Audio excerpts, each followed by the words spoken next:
It's beginning to look a lot like Christmas. Bitch, it's the 3rd. Calm down.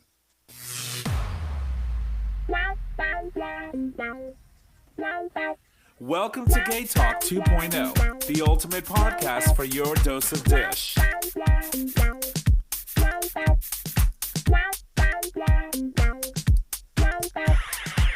Ho, ho, ho. Welcome back, everyone, to another episode, ho, ho, of GayTalk 2.0, the ultimate podcast, streaming Not live nice. on digital stream radio, where you can listen live every Monday at 6:30 p.m. Eastern Standard Time. Did I not tell you to flush the goddamn toilet? I know, you said not to. No, that thing's so I know I low. did it purposely. And there's definitely a correction there. It's ho, ho, ho. That's right. All right. My name is Tom. Really? and I- Really? God. Really? You want to walk down that road? Oh, Lord. My name is Tom, and I'm your host. And as always, I'm here with my ho-ho-hos, starting with the first one. Hey, y'all. Nick, or I'm going to kill you, Trish. Hi.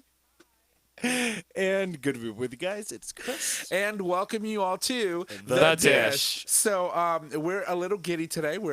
I'm feeling good. Are you feeling good? Haven't decided yet. Yeah, I'm just going to put it out there. I'm going to be speaking cursive. Well, of course. So before we came on the air, and of course, our Patreons got to actually experience that entire conversation before people get to listen to the live stream. Is that toilet still going? It's still going. I listened. I didn't. And I had asparagus for lunch, so he had to just bask in that. Oh, it's Chris. Can someone go check and see why that thing is still running? It Wiggle will the end- handle or something. It will end It usually shortly. takes a long time. I gotta fix it. Let's see. Oh, Lord. It'll Anyway. stop soon. Just Anyway. continue. Welcome everyone to the show. We've got a lot of stories, but so much that obviously we're going to talk about. But I wanted to, as always, kick it over to our resident bartender because we're going to be talking about a suggested cocktail for all you folks. So, Christopher, why don't you tell us what we should be drinking? Yes, it's going to be a wintry cocktail. So, this week we're suggesting a nice wintry cocktail to keep you warm on them upcoming chilly nights, They're coming. That's right. So we're going to present to you the grog. The grog. The grog. It's That- actually an old school classic cocktail. Of course it is. Now, in its earliest incarnation, grog was merely a mixture of hot rum and water with an occasional sprinkling of spices. She totally would not drink this. Yeah, definitely not. And No. like British sailors used to drink this. The phrase grog blossoms is a reference to the broken blood vessels in the nose caused by drinking too much. So that's where this comes from. So it's an easy drink. It consists of 2 ounces dark rum, a ½ ounce fresh lime juice, 1 teaspoon brown sugar, 4 ounces of hot water, and then a slice of orange and a cinnamon stick. So you mix the rum, lime juice, brown sugar, and hot water in a mug, garnished with an orange slice and a cinnamon stick. And this was courtesy of chowhound.com. But that sounds like really, really delicious. I would try it. And it sounds all like warm and like You do need to fix your toilet. I just had a plumber, okay? You have to open the top part up? Yes, I literally had to open it up and close the little flap thing. but who broke it? Because that's never happened to me while I've lived in this And house. I didn't flush. Then why did you bring it up? Because it Can was somebody still go check running. the toilet? Because it was running Because Trish broke it. and I wasn't the one that used the bathroom. Thank you very much.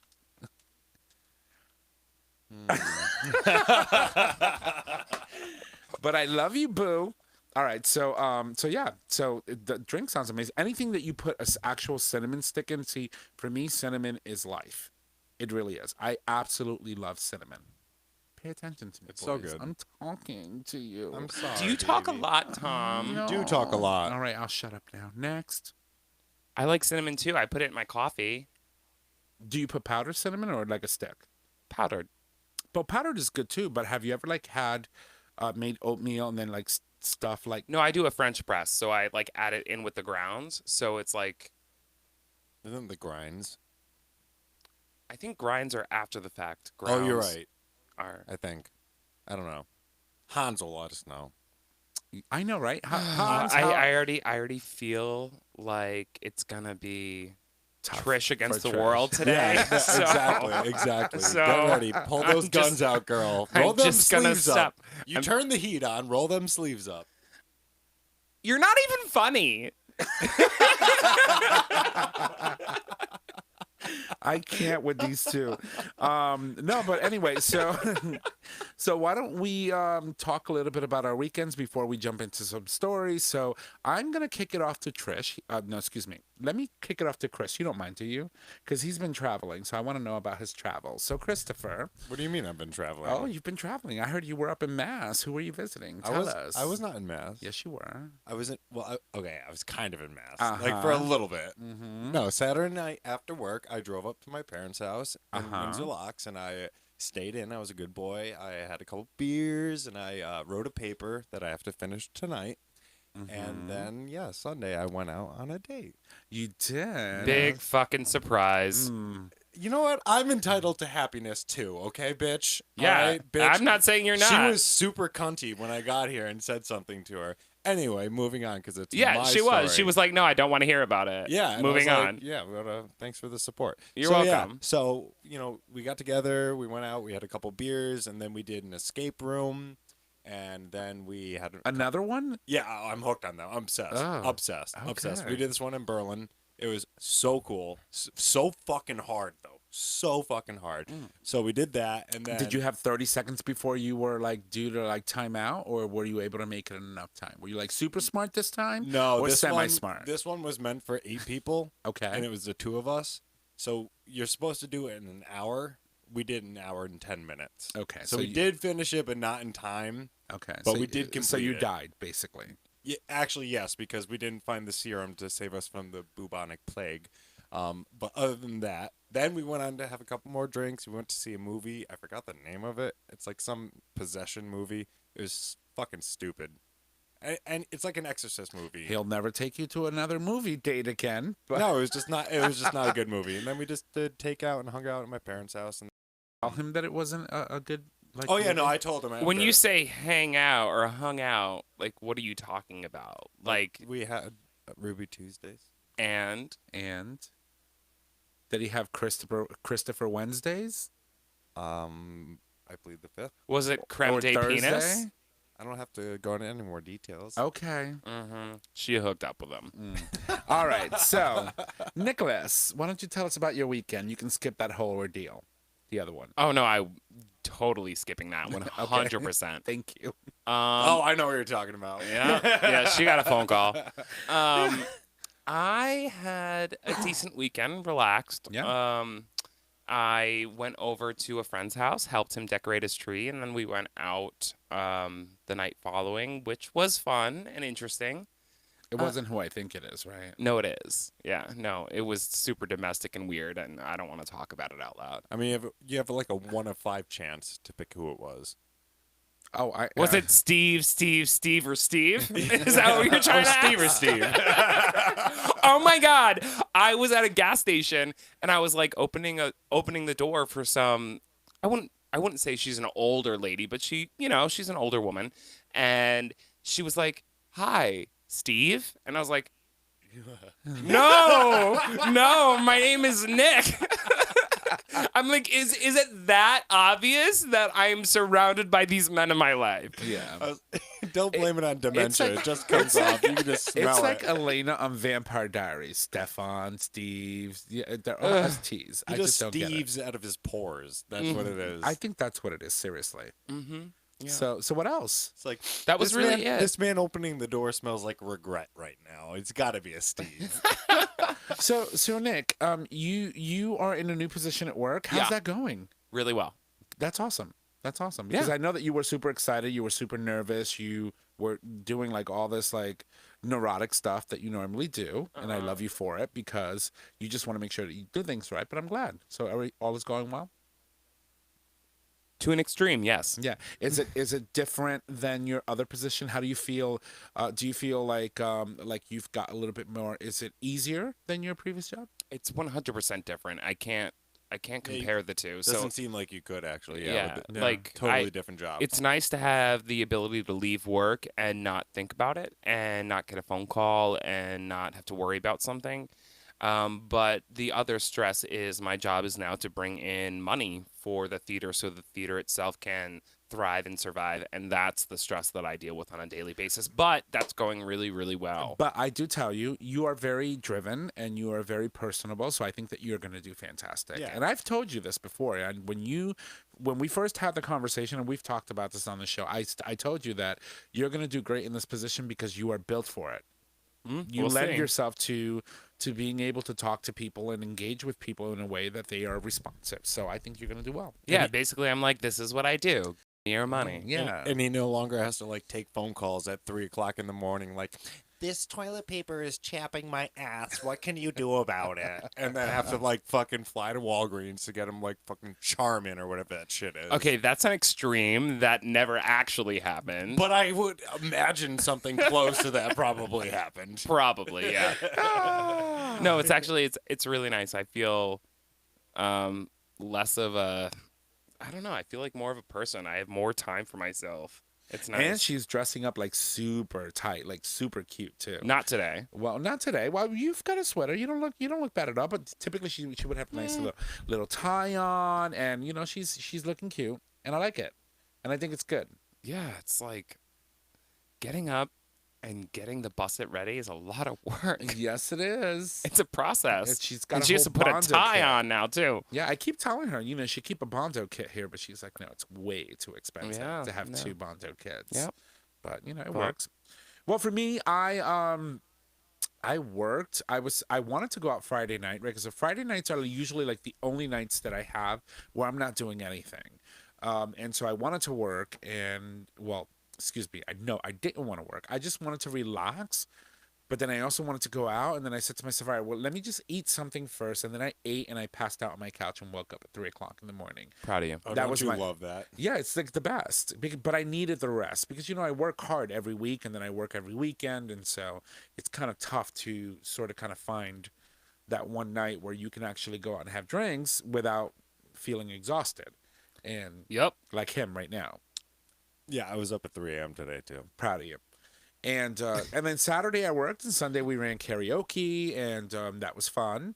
We had a group of people that came out that were so enthusiastic about the whole thing. My God, I know. it was a very, very interesting night, to say the least. But it was fun, and and now Monday morning, oh my God, I want to murder everybody in my office. But that's a figurative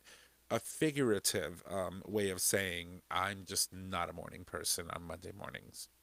I really don't want to murder people. I'm not a morning person. I just need on to have Monday, coffee. Tuesday, Wednesday, Thursday, Friday, Saturday, Sunday. Yeah, So but we have lives and bills to pay, so we have to fake it, right? fake it till you make it. That's right. So all right. So listen. So we've got stories that we want to cover. I don't think that this is going to be a very long show. I hope not. But I keep forgetting that our mascot's up there, Dookie. that's right. Dooky's Dookie. behind us, And all I the love way up there Dookie, on the so corner, I'm on the gonna corner throw of him the some television. love. So if you're not familiar with Dookie is actually the mascot for GayTalk 2.0, and it was actually compliments of Squatty Potty, which was a company that makes amazing products. Chris, would you tell us a little bit about it? You'll never poop better in your life. Right. So exactly. And so we actually had Bobby Edwards on the show. He's the CEO of Squatty Potty. And then we also had An inventor. his communications at the time was his communications director, Linda Stay, who has an amazing story on her own right. Look for that episode. I think you won't be disappointed. But it's all in all, it's great. And I have to get one for my parents' house because I stayed there 2 nights and I had to like drag a WB Mason paper like I was going to box. say, where's your suitcase? Yeah, no, I didn't have a suitcase. I just had my backpack, but I like had to go in my brother's old room, grab that fucking big box that held like 12 reams of paper and Yeah. put that by the toilet and put my legs up to be able to, get the maximum emptiness That's amazing. with ease. So you remember? I'm actually reminiscing back, right? It's the holidays and it's that time to reminisce. So you remember that when we reached out to Squatty Potty, they initially had us do like a little competition, and you had to send us like your best poop story. Oh, You remember the winners? I thought about that the other day. actually. No, I It's funny. don't Yeah, remember. the- Oh, yeah, yes. from Las yes, Vegas. Yeah, Yes. they went to Las Vegas. Vegas, and they sent us their shitty story. I forgot email. about that. Oh, They my God. squirted on like the shower curtain. Well, what ended up happening was like for whatever reason, I think the mom and the daughter ended up getting really sick. And they were both throwing up, but one was throwing up out of both holes. So not only did she get it in the toilet bowl, but No, she I got think it they in the all shower were. curtain. Yeah, the they all whole were. family was sick. It was insane. But they ended up sending us all the stories via email. We were reading And them. picture. And picture. There was a picture. And Oh, so yeah. they ended up winning a free Squatty Potty, and Squatty Potty actually sent it to them and they got it and they received it, and it was amazing. And We should do that again. We should. I think we Yeah. should. I think we should reach out to Squatty Potty and see. Let's what they give think. out more squatty potties. Yeah, I know. It's always Let's make do it. everybody. It's the holiday poop right. season. Everybody gets to poop. I love buying squatty potties for people. That is going to be my grab bag gift for Sandpiper, the Christmas party this year. I'm pumped. It's Do you only get happening. to like buy one and then you put it in? It's like you buy. Everyone buys gifts. You put it in. Everyone gets a number, and then you grab something. I feel. I Like, hope my boss gets it. Oh my God, he's gonna. he's been gonna like- love you. He's gonna be all Greek, like, the fuck is this? I'd rather sit for 45 minutes. You are going to like get. But once he tries it though, you get free food. Are for you life. kidding me? He probably slathers that shit in olive oil, and that just makes it come right out. I can't. All right. Anyway, that's his version So we're of Squatty moving Potty. on Yes, we are. now. All right, so December 1st was 2 days ago, was Saturday, and since it was AIDS Awareness Day, we weren't actually broadcasting, so we World weren't able- AIDS Day. World AIDS Day, thank you. You're welcome. And we weren't broadcasting. We wanted to sort of kind of talk about what the HIV and AIDS has meant to the community and what it's done to the community.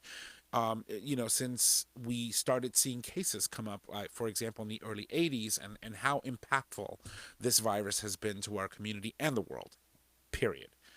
Since 1988, December 1st has been designated as World AIDS Day, a day to bring awareness about HIV and AIDS in an effort to fight against the virus that killed so many. In the early days of discovery, it was men in the LGBT community that began to exhibit symptoms of this mysterious virus that was initially dubbed GRID, which was basically short for gay-related immune deficiency. And with that came a lot of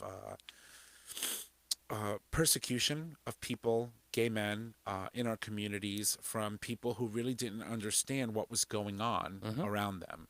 And we know a lot of the stories. We know a lot of the things that happen, and people who were affected. That being said, this brings me to the story that I would like to highlight today. David Kuhn from Out.com wrote a beautiful yet very heartbreaking story about an exceptional woman by the name of Ruth Coker Burks. And we've talked about her on the show before. We have. But this particular story is a little bit different. Ruth, beginning at the age of 25, she cared for hundreds of dying people with AIDS, many of which were gay men abandoned by their relatives at a time when certain death was imminent, and as little was known about the virus that spread so fast and affected so many.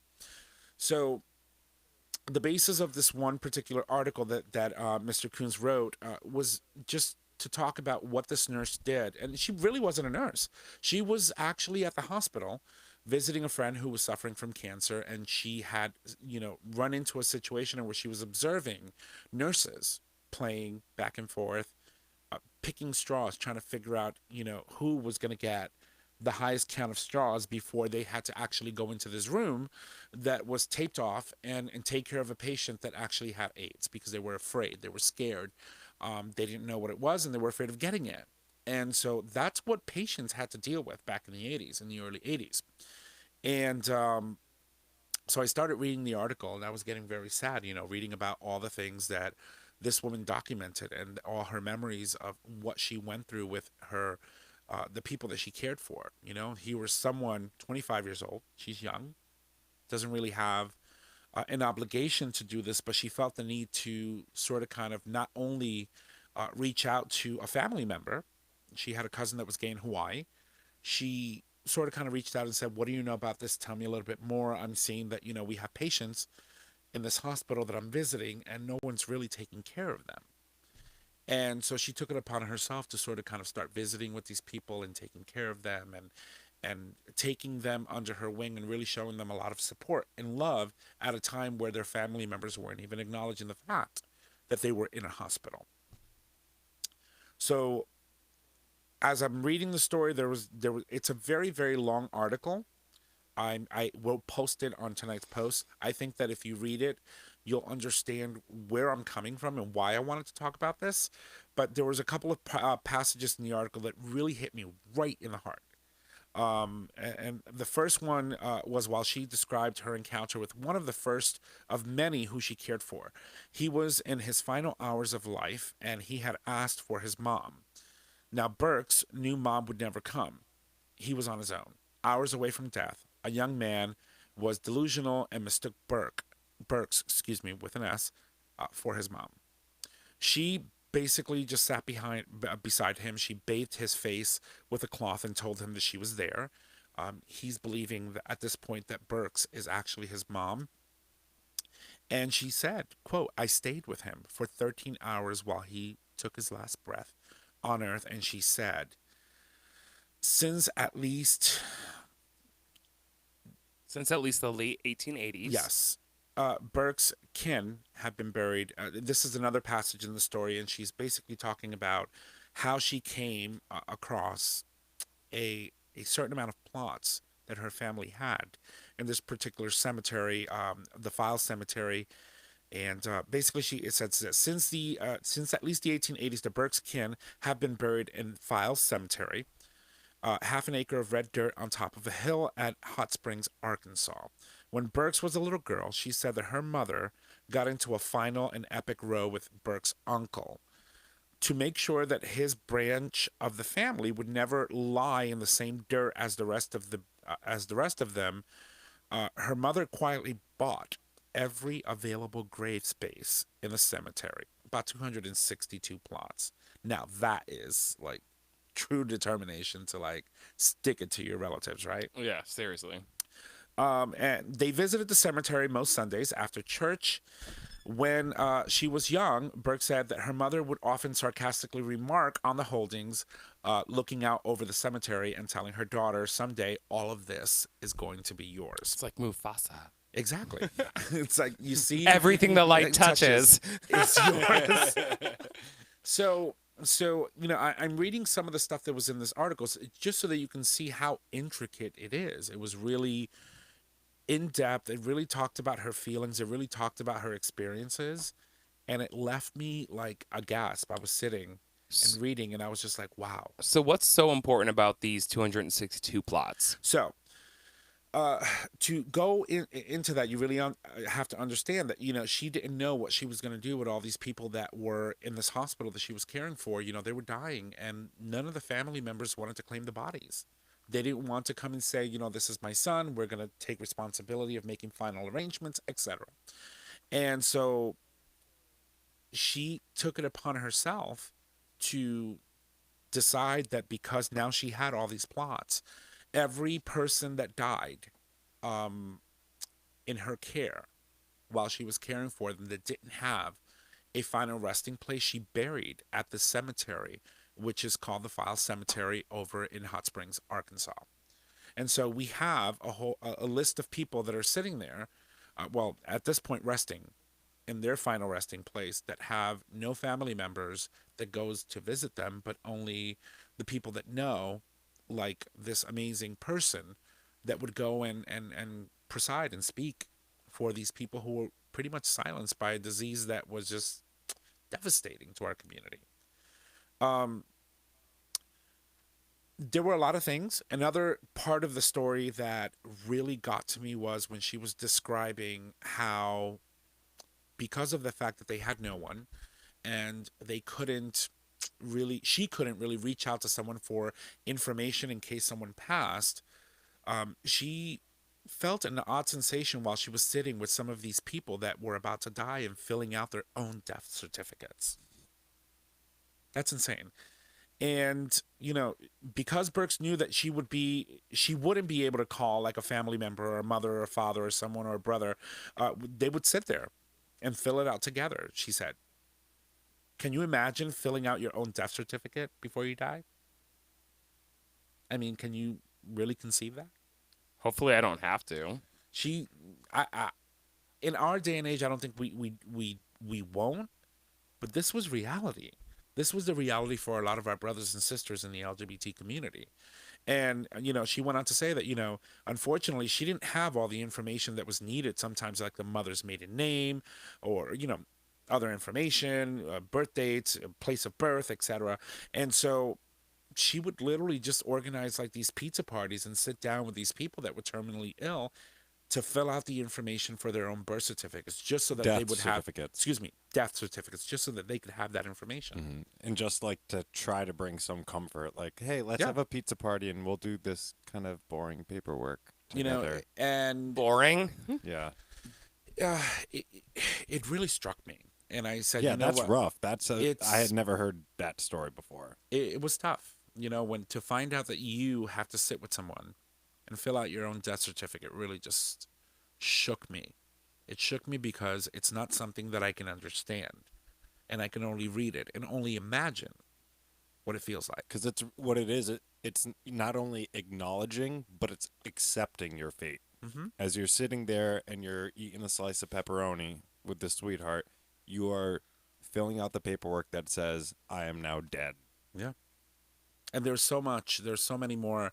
It's a rather long story, but there was a part in the story in which she was talking about, how she really had an admiration for men in the LGBT community and partners, as she called it in the story, because, here you have people who have families, brothers, sisters, mothers, fathers, and none of them were coming to visit them because they were scared of and ashamed of their children. And yet you had your partners that came in every day in, day out, and had to sit there and watch their lovers pass away, knowing that they were shortly right behind them, Right. that they were going to meet the same fate. And she said that was the embodiment of being human and being in love and being wanting to just be a better person. And she goes, and when marriage equality was passed, I said to myself, that is well deserved, because these people have been through hell and back. And she ended up having a heart attack, or I believe it was a stroke, and she had to learn how to read, she had to learn how to write, how to walk again. She's now living in Florida, but she did put out a statement not too long ago in where she says that before I'm gone, I would like to see a memorial erected at Files Cemetery. Something to tell the people the story, a plaque, a stone, a listing of names of unremembered dead people who lie here. Someday, she said, I'd love to get a monument that says, this is what happened. In 1984, it started. They kept coming and coming. And they knew that they would be remembered, loved, and taken care of, and that someone would say kind words over them when they died. It's a tough story to read. Very moving. And it shook me. And I'm sitting at work and I'm crying, and my coworkers are walking by and I'm like, what's going on? You all right? I'm like, yeah, I'm fine. I just sort of kind of read something that shook me to the core, because we know, right? We lost hundreds and hundreds and thousands of people in our community to AIDS. I have a concept of what we lost. I have the notion, the knowledge, but I do not have the experience. So We'll never have that experience. no, we won't. But it's crazy to think, like, just watching some of the recent films that have come out and having them just taking cards out of their Rolodex and putting it in the drawer and saying, oh, there it is, and just card after card after card every day. And it's crazy. And yet the community is still under attack. So Yeah. And I'm grateful for science, which of course is also under attack under this administration.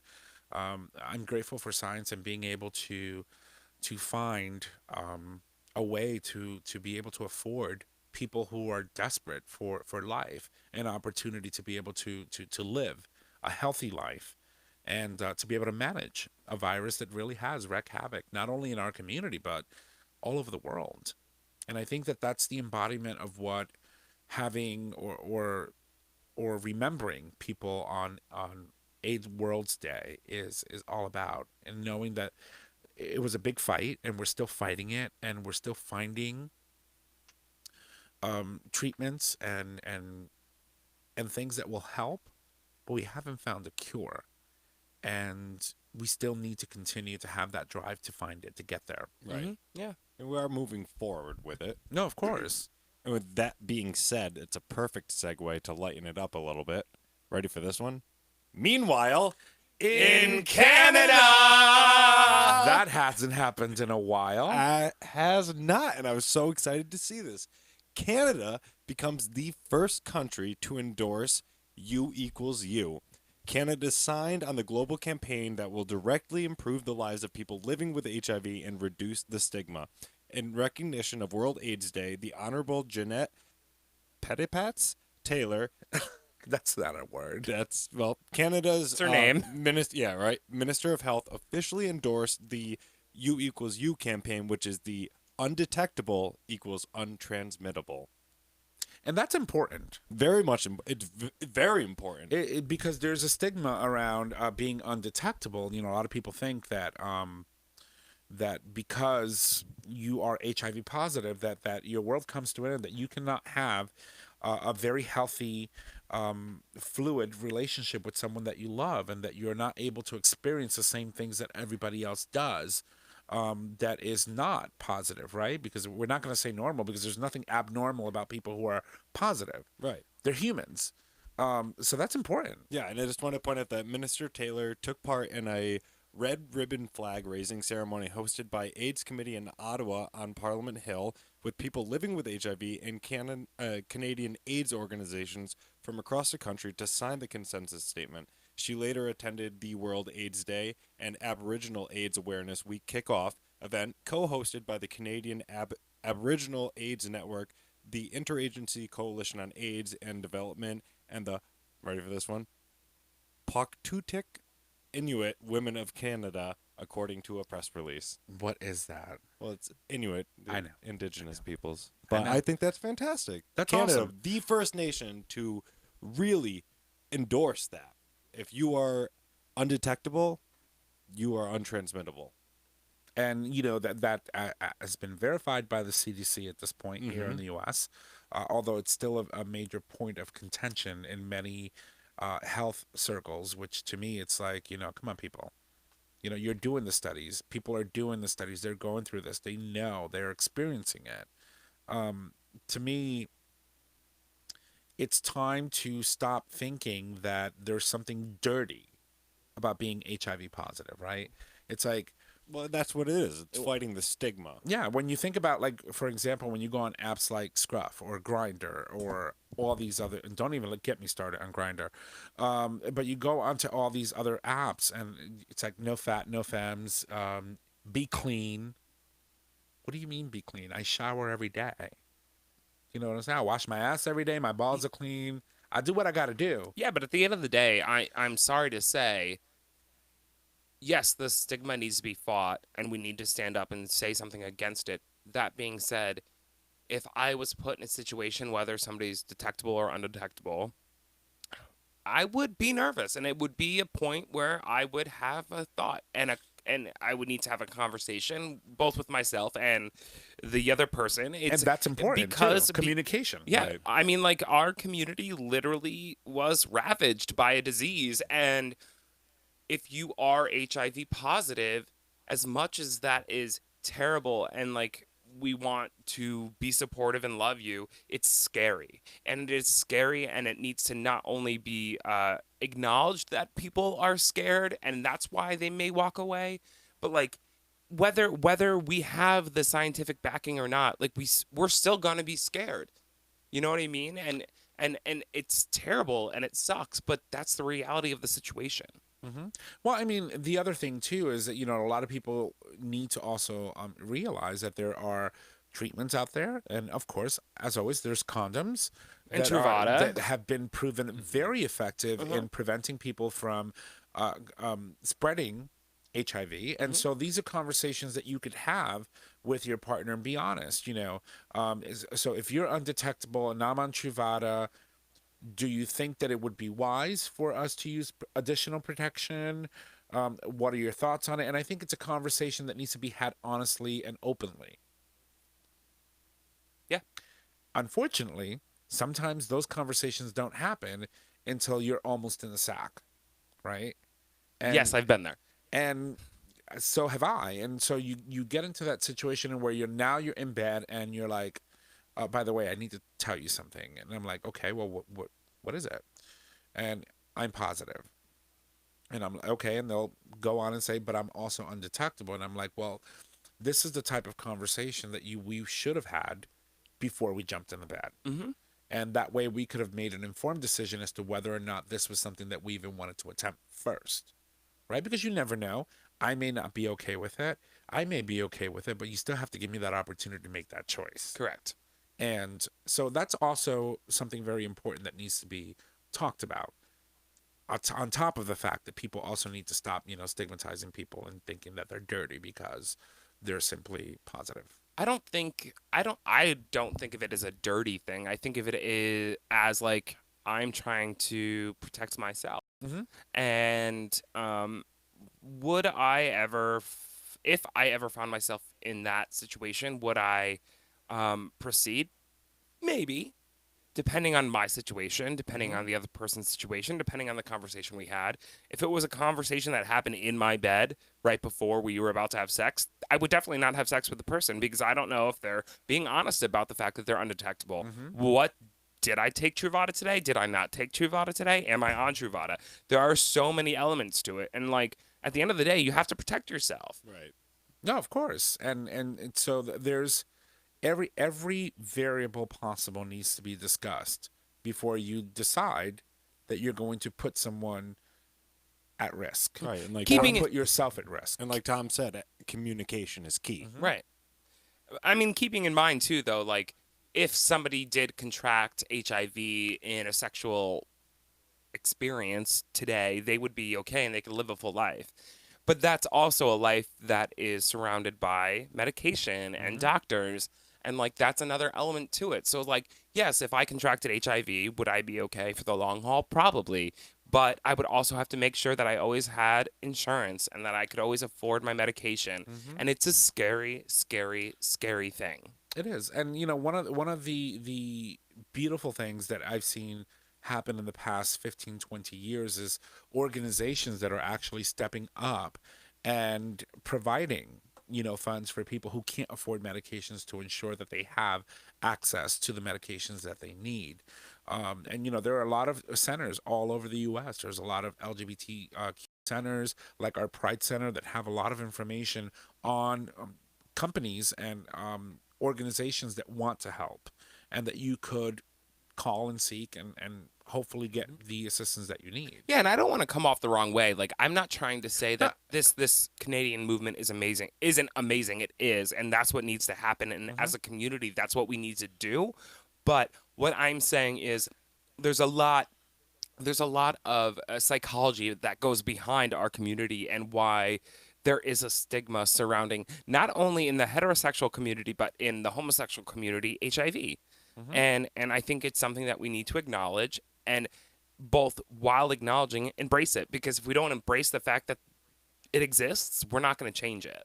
Of course. And we're not going to be able to eradicate. That's our goal in the end, is to find a cure and be able to get rid of it. We've been trying to do that with you for so long. I know, but you can't get rid of me. She just keeps showing up. I know. Yeah. And then she makes that mac and cheese and I keep showing up. That's right. So either way, there's a lot of information out there. And again, it was a little heavy, but I just wanted to say that, what, we are aware of what's happening. There's a reason why we have World AIDS Day, and that is to ensure that we continue to remember what we've lost and what we have to gain. So that being said, amazing Canada, thank you. Christopher, do you have anything else? No, I want to go on break.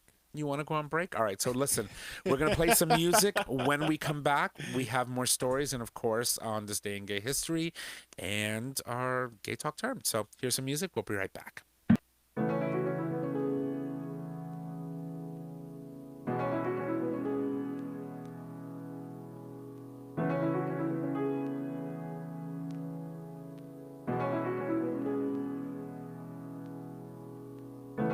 If you need my hands to pull you up above the earth, well, I will lift you up to show you just how much you're worth.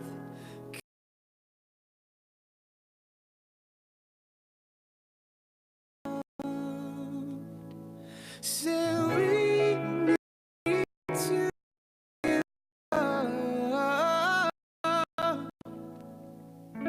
If I had you here, I'd wear your heart just like a crown. And if it beats for me, then I would never put it down.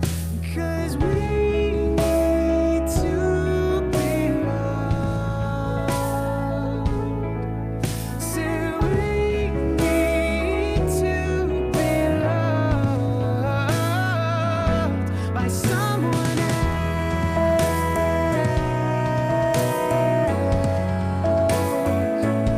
By someone else.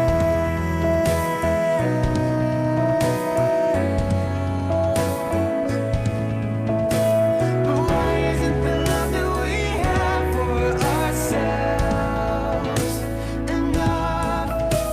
And why is it we need to be held when our lives get rough? People always tell you it's easy, just stand alone. But I can barely manage to smile when you're not home.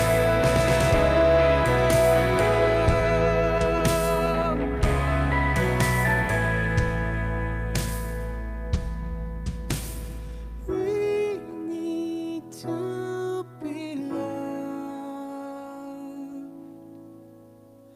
We need to be loved. So we need to be loved. Said we need to be loved.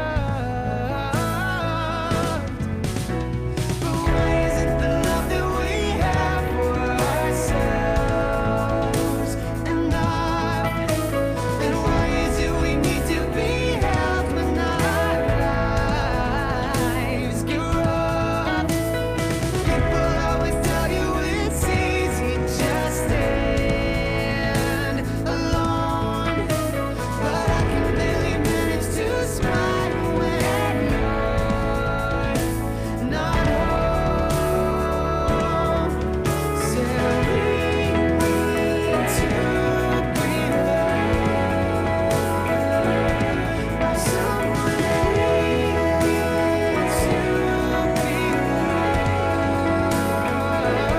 by someone. We need to be loved by someone. We need to be loved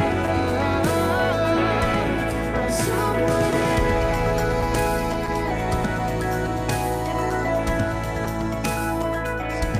By someone else.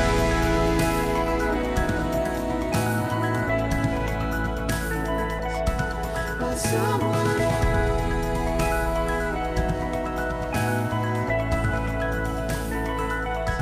By someone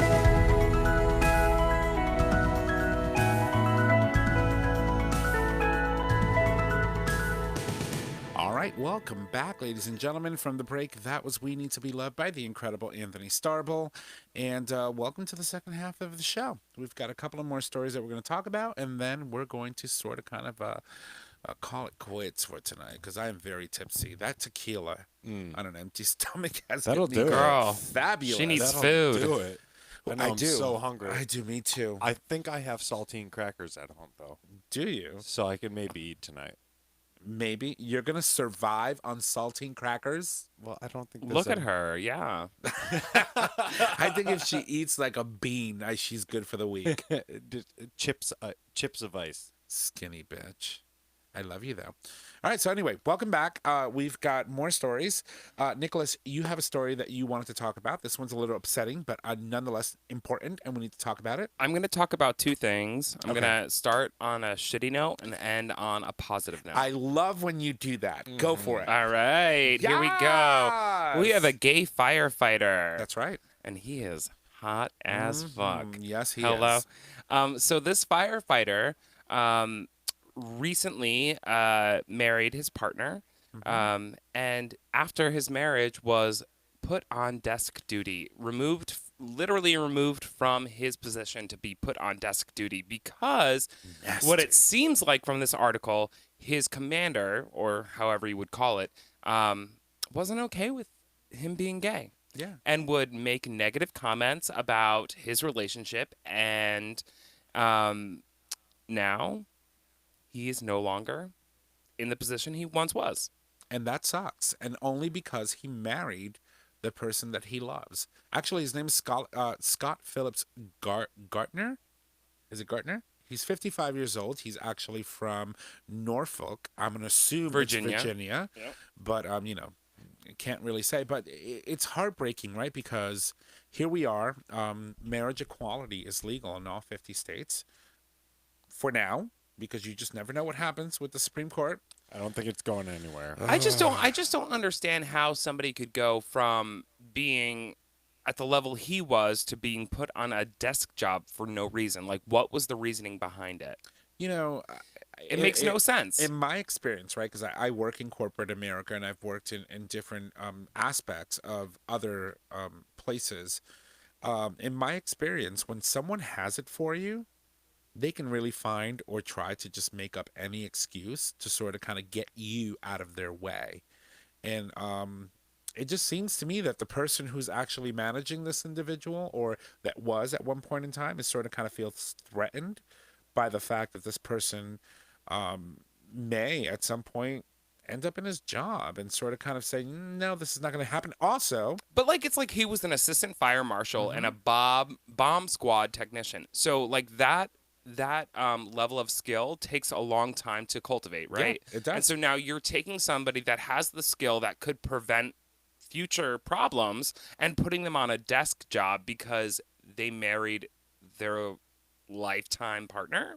And to me, it's, again, marriage equality is the law of the land. And if you're going to fire someone because you don't agree with the person who they love, then that just opens up a can of worms and an opportunity for this individual to... There is a court case, though, that's being brought to the Supreme Court about the ability to fire LGBTQ people based on orientation. So The Virginia Supreme Court or the U.S. Supreme Court? the U.S. Supreme Court. Yeah, there's a lot of... There's several. Yeah. There's several cases that are coming up on the docket for this upcoming term. And they haven't said they're going to take any of them, but they are on the docket. Yeah. Yeah, of course. And, it poses a risk because we do now know that we With have... Gorsuch and Kavanaugh, especially Kavanaugh. Exactly. We do have a very conservative majority in the court that could alter the way we see our freedoms as we live our lives every day. And it could have a lot of, implications in states, in a lot of red states. Like, people think, for example, that it could not affect you, but if you live in the heart of America, right? They call the middle America the heart of America. But, if you live in states in where they tend to be very Republican, you're at risk of losing your rights. And I'm blessed to live in a state, and sometimes I even wonder, like Connecticut or in the Northeast, or like people that live out West that could, have their rights protected statewide at a state level.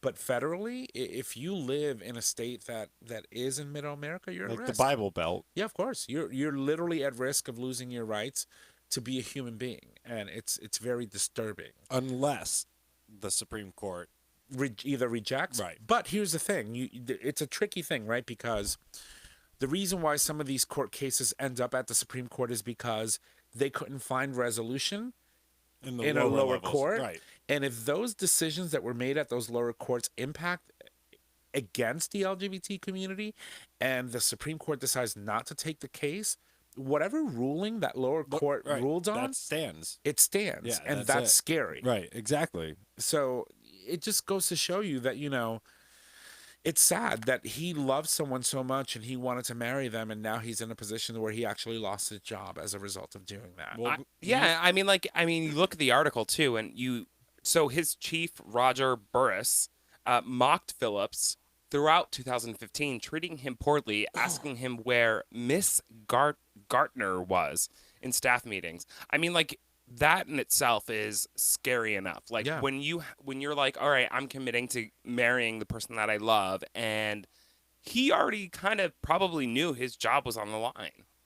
And like, how is that right? and that's How- open discrimination right there. No, of course Clearly, it it's like, is. how is it right that like I'm marrying somebody that I care for and want to spend the rest of my life with, and you're gonna take away my right to my job that, I'm sorry, clearly He's qualified for he's it. qualified for. He moved up the ranks from just being a dispatcher to this person who is now a bomb detector. Like, he goes in and like helps save lives, and you took that ability of this man away from the American people. You took the ability for him to save lives away from the American people based on the fact that he was a homosexual. Right, and the article says that Phillips Gartner was well regarded by superiors and colleagues until he informed the city's HR department that he had gotten married. Another thing that was also mentioned in the article is that in 2016, Norfolk implemented a non-discrimination policy protecting city employees from being unfairly treated on the basis of sexual orientation. And so if that's the case, it seems like we have a situation in where this man who married the person that he loves could potentially have a really good case. I know he does against- have a case. His attorney's on it. So. Oh, and you know Good. what? Win that shit. Exactly. I hope he does. Like, seriously, it's really sad to see when states, especially southern states, right? That Mason-Dixie line is just, anything south of that is just really tricky when it comes to LGBT rights and how people are treated regardless of what federal law says that we must abide by. So his today. attorney, Barry Montgomery, says that Phillips wound up retiring amid the threats of being fired. And then, again, said this is not the way he wanted to leave. It was humiliating. So I'm sorry to call you out, though. It's Mason-Dixon line. Mason-Dixon. I say Dixie because it's that much more gay. Ba-da-bum-bum, ba-da-da-da-dum-bum-bum-bum. Okay, stop. Yeah, exactly. Yeah. But I Don't just had say. to. I'm sorry. It was bothering me. Mason-Dixon, you're right. Yes.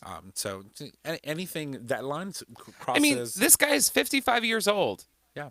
Like, let him fucking be happy, for Christ's fucking sake. He Like, just still let him be has happy. a long and healthy life ahead of him. And he serves the community. That's right. He takes care of these people. He makes sure that this community is safe. No, this community where he lives made sure that he will no longer make sure that that community is safe. Right, exactly. So, Disgusting. yeah. It really is. It's You know, their loss. It makes me think about you guys remember last November, not this past November, November before last, when we did the transgender spotlight. We had Bobby Ashton on the show, and we talked about how Mrs. Ashton is a firefighter, and she was Mr. Ashton before, Mrs. Ashton after. She's been a part of the fire department in East Haven, Connecticut. And right across from where I used to live. that's right. And she experienced her own issues, but she overcame them, and she's received a lot of support from her peers. My thing is, it's like it costs you nothing to be a decent human being. This person who is obviously made this man lose his job and making this man's life impossible is just really someone who is mean, bigoted, and just doesn't really deserve the title of being a decent human being. Or being a fucking chief officer, like, at all. Like, seriously, he should be removed from that position. Yeah, Because you can't what he lead did- people what if he- you act that way. What he did was literally take away potential safety of others. Right, exactly. Yeah, That's what I'm public saying. safety. You can't lead. You cannot be a leader. You cannot be a commander if that is your mental. Mental what? State? If that's just your mental. I don't understand that concept. Yeah, I think there would be totally a lot more mental. Mental, that's a lot. If that's your mental state, if that's No, your you can mental just say you're concept. mental. No, That's- you can't. Yes, you can. No. Your thought process, maybe? That's No, That no, was Chris, you're not grammatically going to win correct. this one. That's not grammatically correct. That's not right. You can't just say if that's your mental. This is Yeah. not college. that's how your brain works. These bitches. Oh Chris, my but god. we love you.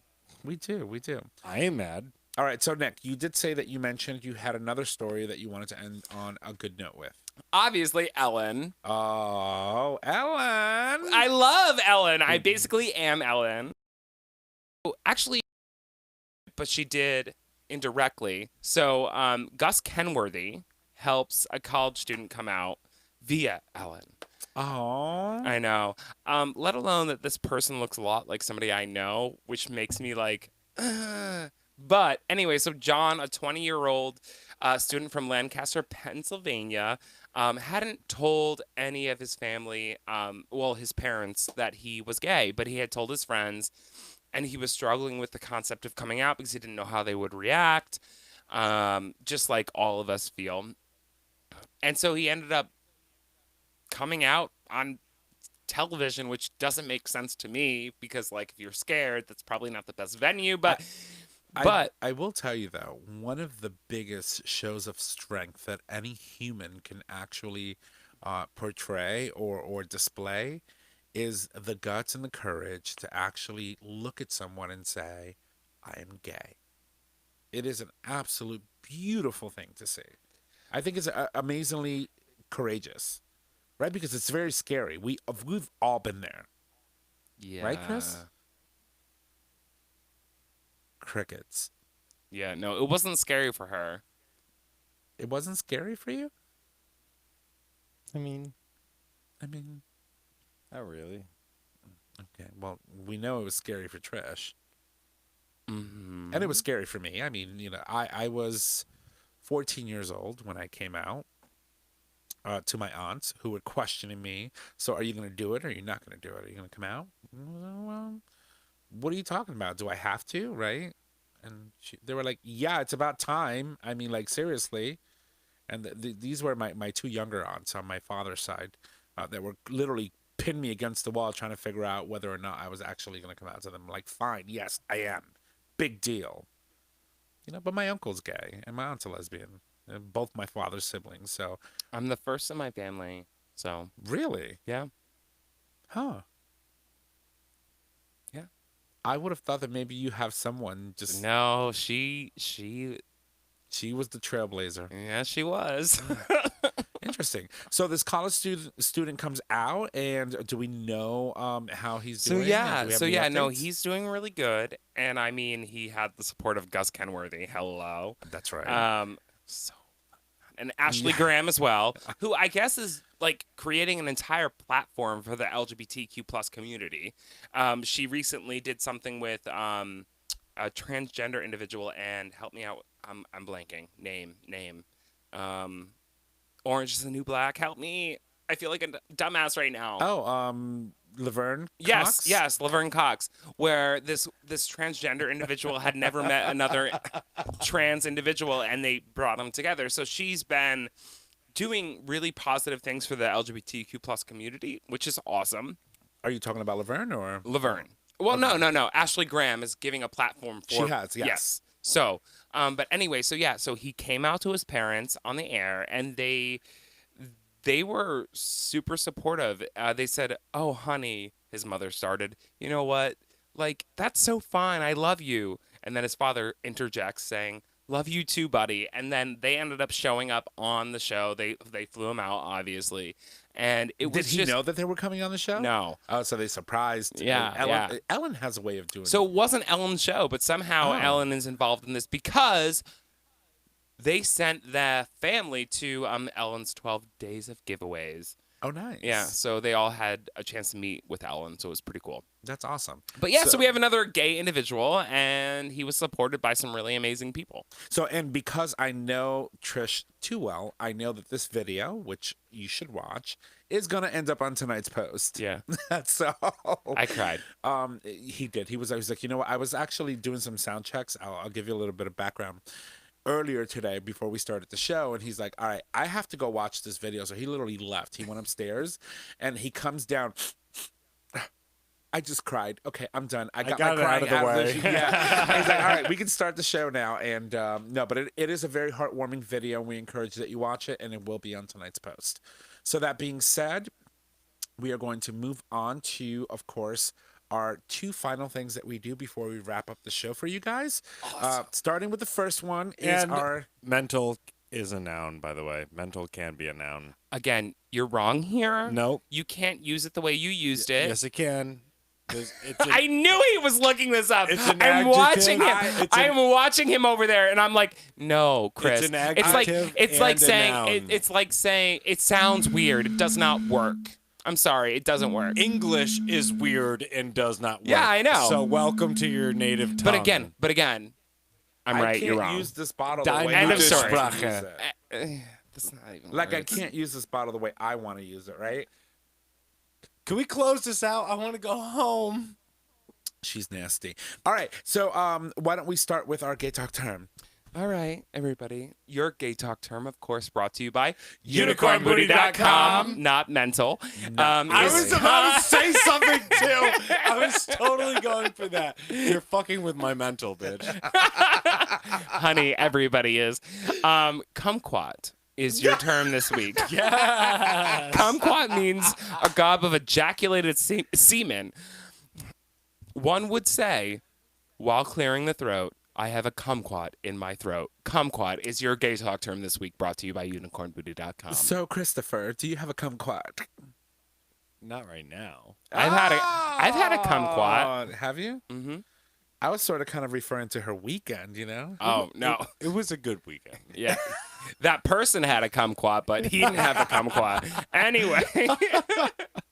All right, so my turn. I did not have one. But yes, Christopher, it is your turn. It's my turn. So, on this day in gay history, brought to you, of course, by UnicornBooty.com. When? December 3rd. Not really. Ew.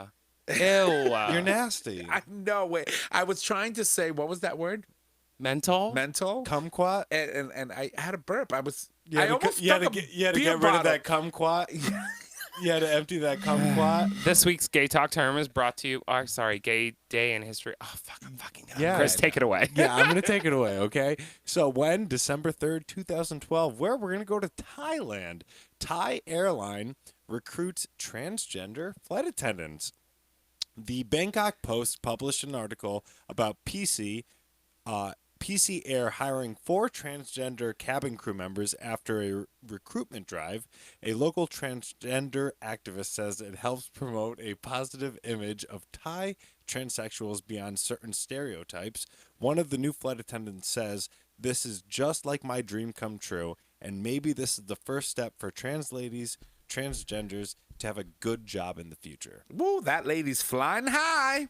No, That's right. but it's not the first. Well, it was the first, right, at the time, or at least in 2012. But Virgin Atlantic also has an all drag queen.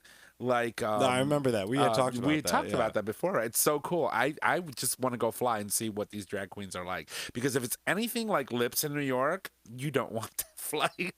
I just want to see how they react with the old bitchy woman who's like, her ears are popping. And but her people- husband's like interested. And It's Honey. just like, honey, pop a NyQuil, put a couple of cotton swabs in your ears with a little bit of rubbing alcohol, and you'll be fine. and Shut if the fuck up. NyQuil doesn't do the trick, look for Trish. She has a pill for you. I'll bring you some vodka. I'll look for Trish then. Oh my god! Oh my, I feel like if I were to go on an actual flight where drag queens were the flight attendants, I would probably be hammered the entire time and laughing and having a good time. That's the only way I fly. Yeah, I People know. look at me like I'm crazy, but then they stay away from me, so I have space. Well, he's no terrorist, but he is crazy. And Harry. Anyway. Very. All right. So listen, guys, thank you for joining us today on today's episode. If you love the show, make sure that you rate and review on your favorite podcasting service. This helps us know, this helps others know about the show and ensures that it becomes more visible within our podcasting community. By subscribing to the show, you get the latest and greatest of our show delivered right to your favorite device or web browser as soon as the episode is published. And as most of you know, you can also support us on Patreon, which is a service that allows you, our listeners, and our patrons to support the show with a nominal amount, anywhere between $1 to whatever you want to give us. We'll take it all, and you'll have access to our video live stream via Patreon. We finally got a paycheck. We did. We finally got paid 3 years later. And so that being said, Christopher, I have electricity in my apartment now, so thank you guys. that's not what I'm it's kidding. for. I'm kidding. So Trish has obviously been super busy. So next week you can expect another episode where the dish is front and center. You're just going to be listening to us because she's been That's right. slacking a little bit. Yeah, well, she's been busy. Can I fucking hold the phone for a second? Because I'm pretty sure I'm the only motherfucker in this room that books people. So unless you want to book somebody, don't fucking come at me, And motherfucker. it's funny that she says that because we haven't had a guest in 3 weeks. But we're having a guest coming on soon. She's just I got to support a little bit. she's falling apart. But She's falling apart. no, she's not. Or maybe, she started a new job. I said you're super busy, bitch. Read your line. Oh my God. Did you write something? What? All right. So Love you.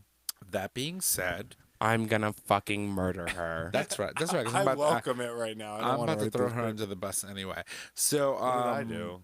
Nothing. You have an announcement to make. No, No, I do. Trish is next. No, not that kind of announcement. But you have an announcement to make. What? Come January.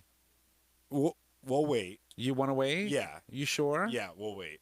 She's pregnant. Yeah. That's what she's trying to get at. So the Hartford Gay Men's Chorus has their upcoming holiday concert, And to All a Good Night, coming up December 7th, 8th, and 9th. That's this week. Tickets for the event can be purchased by visiting tickets.hgmc.org. Use discount code GayTalk18 and have all your handling fees waived That's at right. checkout. That's all the handling fees that does this.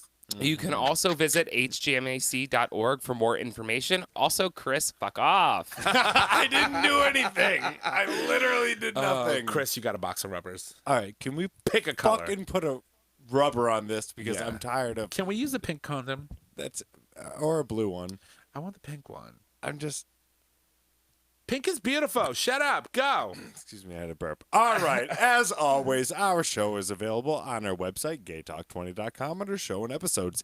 It is also available as a free download on iTunes, Google Play Music, and Stitcher Radio. Nick announces Boys. Chris is going to book the next guest, and you can find us on social media, Facebook, GayTalk 2.0, Instagram, GayTalk 2.0, Twitter, at GayTalk20. You can email us at GayTalk2.0@gmail.com. Tom, take it away. And if you need to reach out to us, you can do so by heading over to our website, clicking on the Contact Us tab right at the top of your web browser, where you can leave comments, suggest topics, submit a question for the cast or for Chris. You can also Super call busy. us. Now that he's got that new hot little hottie, maybe. We'll see. But anyway, you can also call us and leave us a question via voice Fuck you message. both. We can answer your question on the show. That phone number is 334-GAY-TALK. And if you need all the digits, it is 334-429-8255. Don't forget that we do stream live every Monday at 6:30 p.m. Eastern Standard Time. And you can access that live stream by visiting digitalstreamradio.com. I'd like to thank everyone for joining us. That is our show. And y'all have a good night. Bye. Bye.